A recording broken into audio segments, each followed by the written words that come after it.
¿Qué nos falta ver antes de que se termine el flashback de Kuma-Bonnie? A ver, lo que todos estábamos esperando ver era confirmar cómo se iba a escapar Bonnie del CP8, ¿verdad?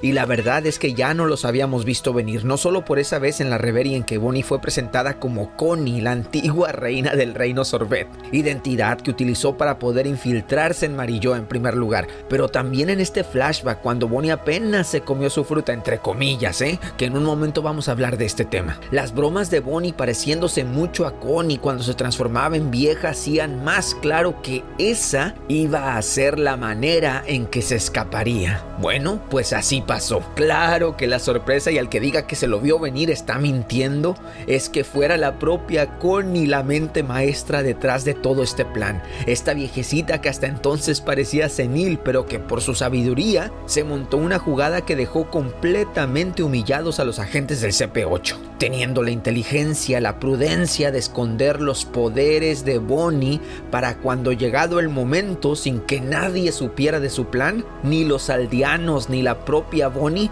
pedirle a los pescadores que prepararan un barco, que fueran al puerto y que esperaran a Bonnie, que iba a salir de la iglesia como si nada, transformada en ella. Magistral, sí. Por lo que no hay que gastar mucho tiempo hablando de esto. Aquí lo que venimos a hacer es hablar de las cosas que nos faltan ver en este flashback. Y claro que ustedes saben de lo que estoy hablando. Claro que se acuerdan de la vez en que Bonnie, ya con 100 millones de recompensa, fue capturada por Barbanegra para negociar con la marina, pero después fue dejada allí en la isla en llamas porque Akainu iba a ser parte de esa negociación. Y pues Barbanegra estimó que no era tiempo de enfrentarse con un almirante de la marina. Ese día en que Sakazuki admitió que le habían dado escalofríos cuando se enteró de que Bonnie se les había escapado al gobierno, y ahora ya sabemos a lo que se estaba refiriendo, al escape de Sorbet.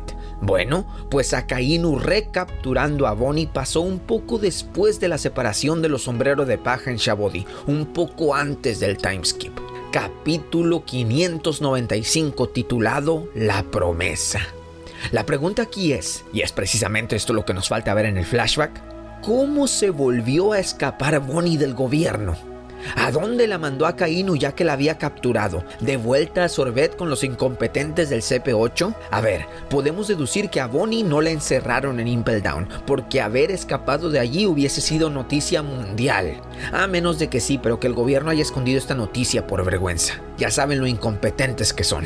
Pero de que Bonnie se volvió a escapar, sí que se volvió a escapar. Sin embargo, esta vez sin su tripulación, sin Gyogyo, sin Poteiro, ni los demás pescadores aldeanos de Sorbet. Triste, sí, porque después del timeskip, a Bonnie la vimos caminando sola en cierto país, como nos dijo el narrador, robándose un pedazo de pizza, reaccionando a la derrota de Doflamingo, lo que nos confirma que precisamente Bonnie para este punto ya se había escapado del gobierno. Bueno, pues no sabemos si el flashback va a cubrir esto, ya que se siente que está a punto de terminar, pero recordemos que sí tiene una relación, porque fueron justamente esos 2 años del timeskip en que las modificaciones de Kuma finalmente fueron completadas.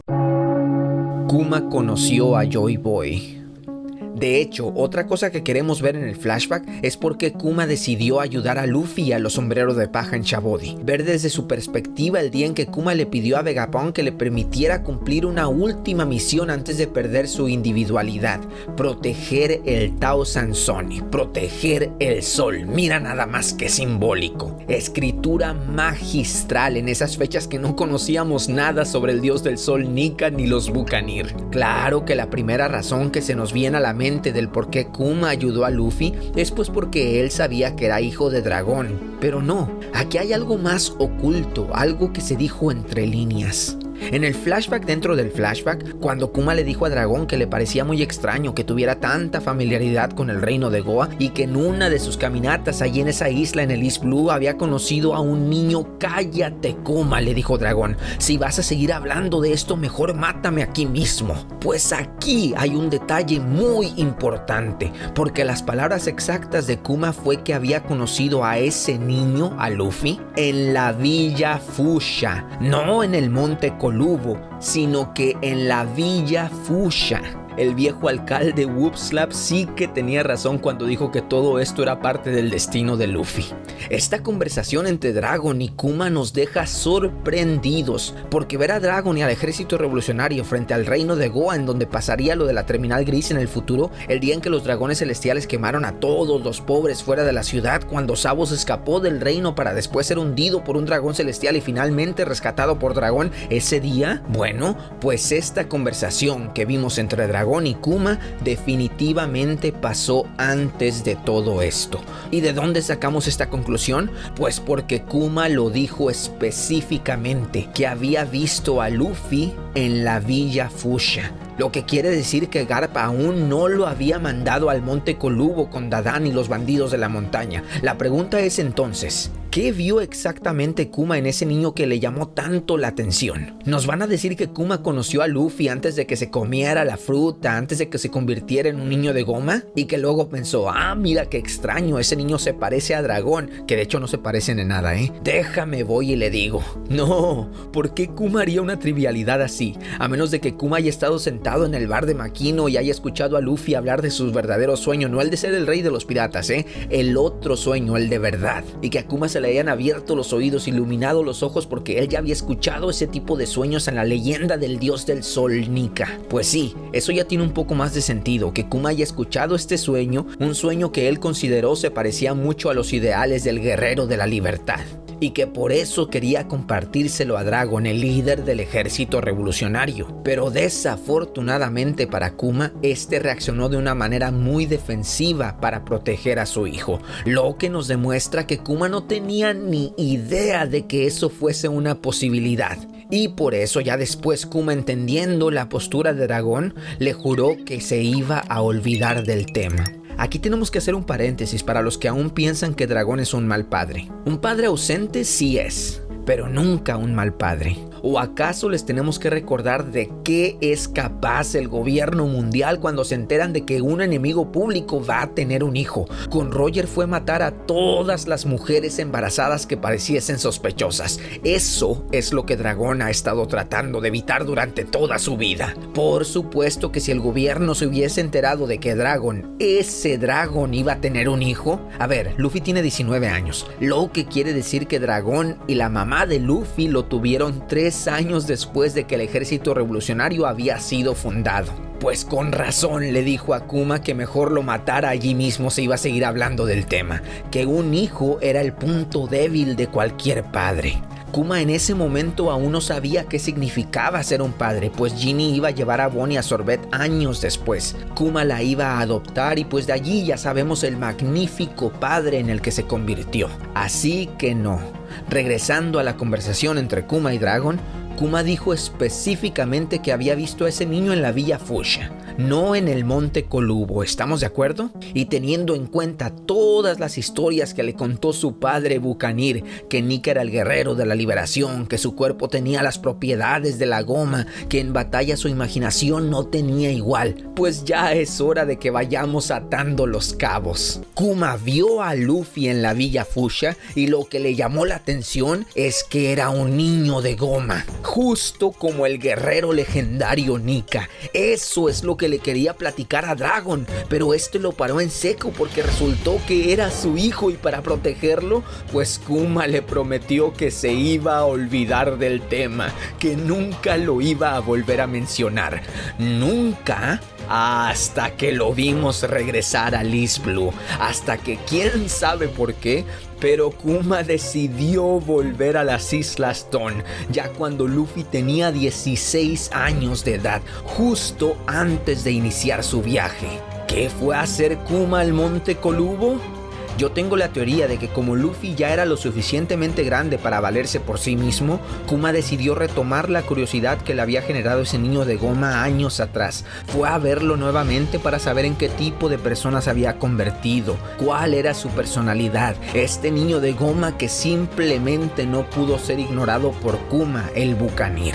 Él quería saber si Luffy en verdad iba a ser Joy Boy, si Nika finalmente iba a renacer en ese niño, Quería cerciorarse si Luffy en realidad era esa persona. Ya después vimos en Thriller Bark cómo Kuma seguía poniéndolo a prueba. Ya se había cerciorado de que Luffy sí era una buena persona, pero ahora faltaba ver qué clase de amigos se había conseguido en su viaje, pues allí fue a ponerlos a prueba a ellos también, para ver en carne propia cómo ninguno de sus nakamas estaba dispuesto a vender a su capitán para salvar sus propias vidas. Amigos de verdad, dispuestos a sacrificar sus propios sueños por Luffy. Eso es lo que fue a hacer Kuma en Thriller Bark. La prueba final, el día en que finalmente se convenció de que Luffy sí podía ser el Joy Boy de las leyendas. ¿Bonnie reconoció o no a Nika? Ahora que sabemos que Bonnie sabía, porque Kuma sí que le dijo, que sabía que Nika era de goma, nos tenemos que preguntar, ¿por qué nunca ató los cabos? ¿Que no vio a Luffy estirarse o pelear? ¿Que acaso no conoce las habilidades de Luffy? Y pues que con eso no es suficiente para ponerse a pensar, ¿Luffy de goma como el guerrero de la libertad que mi papá me contaba? ¿Luffy es Nika? Bueno, pues la verdad es que antes de Egghead, Bonnie realmente no sabía nada sobre Luffy. Nada más que lo que veía en el periódico. Y a juzgar por cómo los otros contrincantes de Luffy han reaccionado cuando lo ven estirarse, que se sorprenden porque no tenían idea de cuál era su poder. Estamos hablando de Fujitora, de Kaido, el que se les ocurra. Es bien sabido que de Luffy no se sabe mucho, ya sea porque la gente lo menosprecia o porque simplemente el gobierno no da mucha información sobre él más que su cartel. Por eso hasta Shabody, en donde según yo recuerdo Bonnie nunca lo vio pelear ni estirarse, este argumento de que pues Bonnie no sabía podría ser válido. Que Bonnie no conocía las habilidades de Luffy y que por eso no conectó los datos. Por eso no lo asoció con Nika.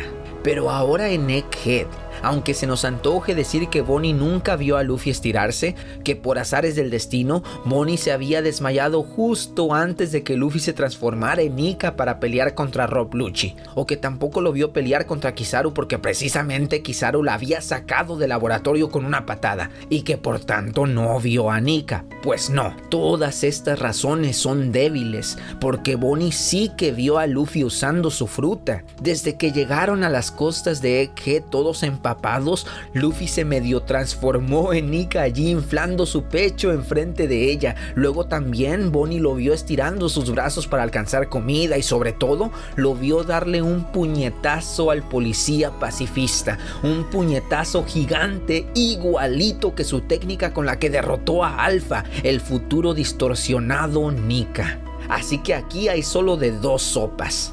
Bonnie sí vio a Luffy estirarse, pero pues no es muy brillante que digamos y nunca pudo atar los cabos de que sus poderes eran parecidos a los poderes de goma de Nika. Digo, en defensa de Bonnie, que además es una niña de 12 años, es verdad que nunca tuvo la oportunidad de ver a Luffy transformado de lleno en Nika. Pues las dos veces que pudo haberlo hecho quedó desmayada contra Rob Lucci o la habían sacado de una patada contra Kizaru. A lo mejor esa va a ser la explicación que nos dé Oda. Y pues ya que la estamos analizando, sí que tiene muchísimo sentido. Pero de que Bonnie vio estirarse a Luffy, sí que lo vio. Pero ojo, el que sí que ató todos los cabos desde hace muchísimo tiempo fue Kuma. Desde que lo vio por primera vez en la Villa Fushia estirándose. Por eso fue a decirle a Dragon, seguramente para contarle sobre la leyenda de los Buccaneer y cómo ese niño de la villa tenía los mismos poderes, la misma risa del dios del sol Nika, pero para mala suerte de Kuma, como ya les dije, resultó que el niño era hijo de Dragon y como Dragon era un criminal a los ojos del gobierno, pues lo más sensato era no seguir hablando del tema. Porque como bien lo explicó Dragon, un hijo es el punto débil de cualquier padre. Pues ya, se acabó.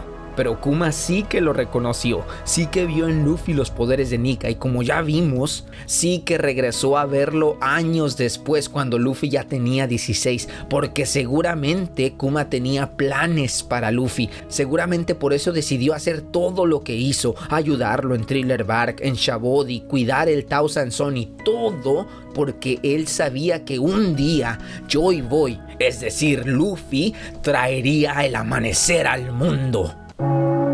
Los deseos de Bonnie.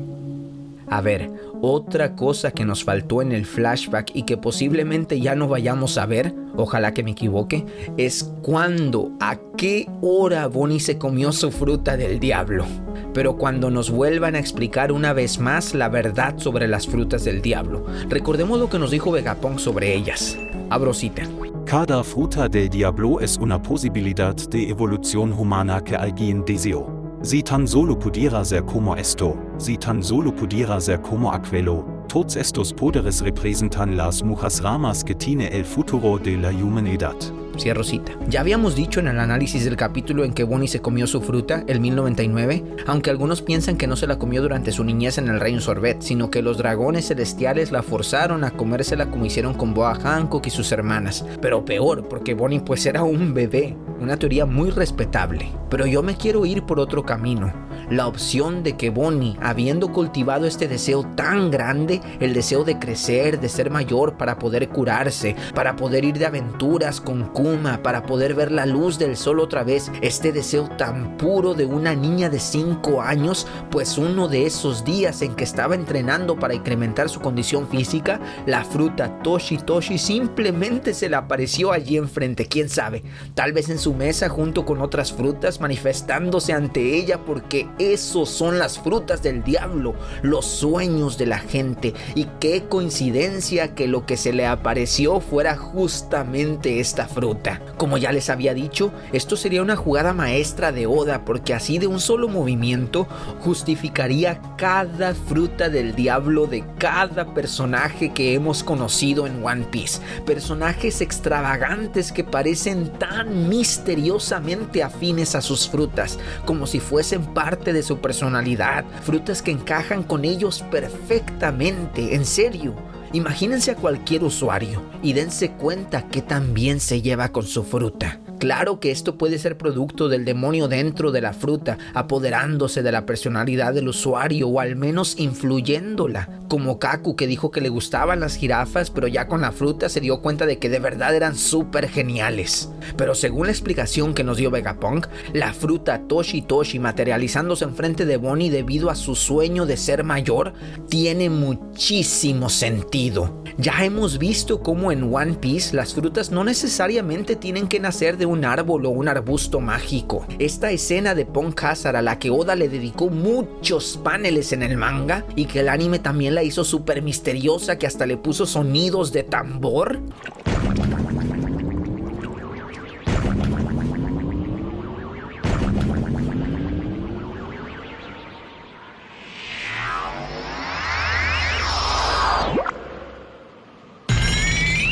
Nos revela que las frutas del diablo se pueden manifestar en cualquier fruta normal, que cualquier fruta se puede convertir en una fruta del diablo si está en las condiciones adecuadas. Y teniendo en cuenta los datos que tenemos hasta ahora, yo creo que esas condiciones son 2. 1, que el usuario de la fruta haya muerto y por tanto ésta haya reencarnado en la fruta más cercana. Ya un análisis viejo que todos conocemos. Seguramente este fue el método que usó Barba Negra para robarle la fruta a Barba Blanca en Marineford. Lo cubrió con un manto negro, se metió allí dentro con él, con una fruta en su posesión, para que los poderes de la fruta terremoto renacieran justo allí, en sus manos. Una teoría muy creíble, a mí sí que me convence, al menos con los datos que tenemos hasta ahora. Pero la otra opción, la que aún no habíamos imaginado hasta ahora con el flashback de Kuma Bonnie, es 2.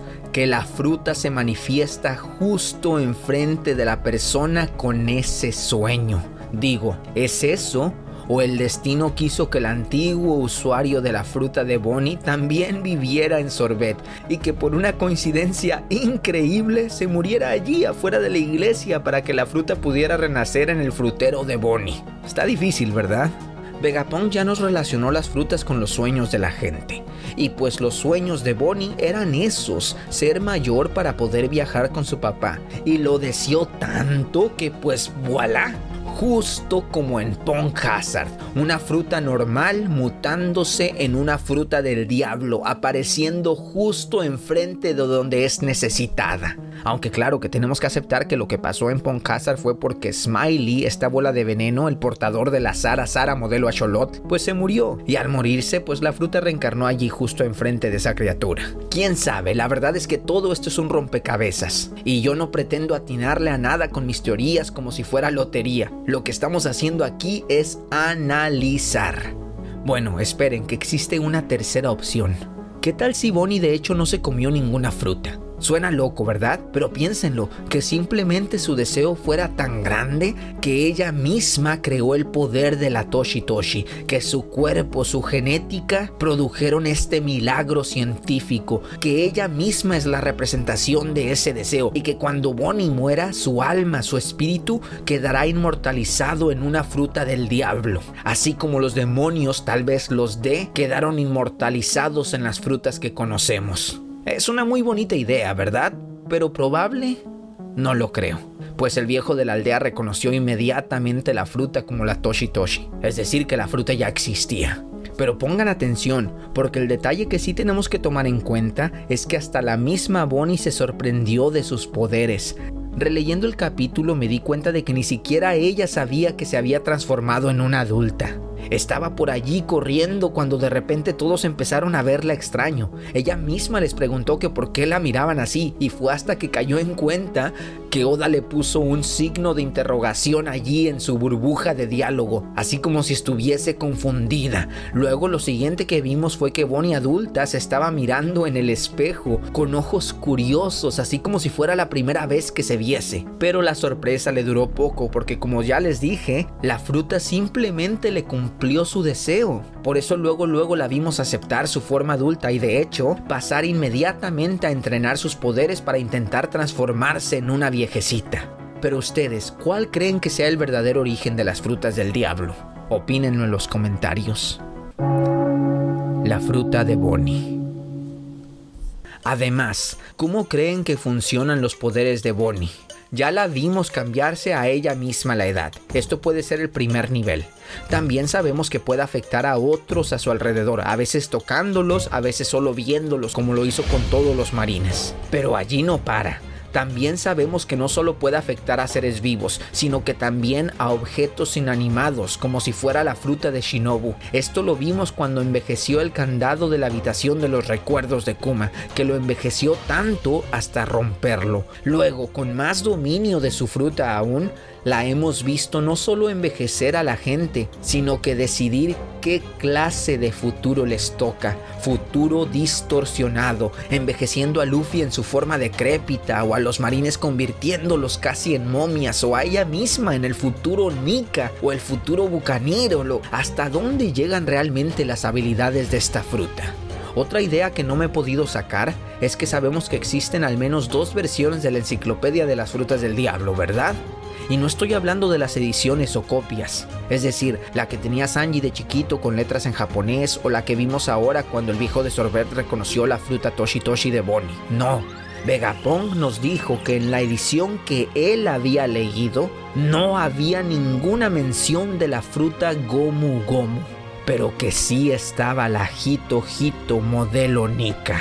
Aquí ya nos la vemos venir, ¿verdad? El gobierno manipulando la información, manipulando la enciclopedia hasta sacar la nueva versión de la enciclopedia de las frutas del diablo, deliberadamente escondiendo el nombre de la Hito Hito modelo Nika, transformándola en la Gomu Gomu, para que pasara desapercibida, tratando de ocultar su verdadera importancia, borrando de la historia ese nombre, justo como lo hicieron con el siglo vacío. Todo con medida. Si quieres ver más videos impresionantes, pícala a este de la guerra final o a este de la ciencia en las frutas del diablo. El futuro pertenece a aquellos que creen en la belleza de sus sueños. Eleanor Roosevelt.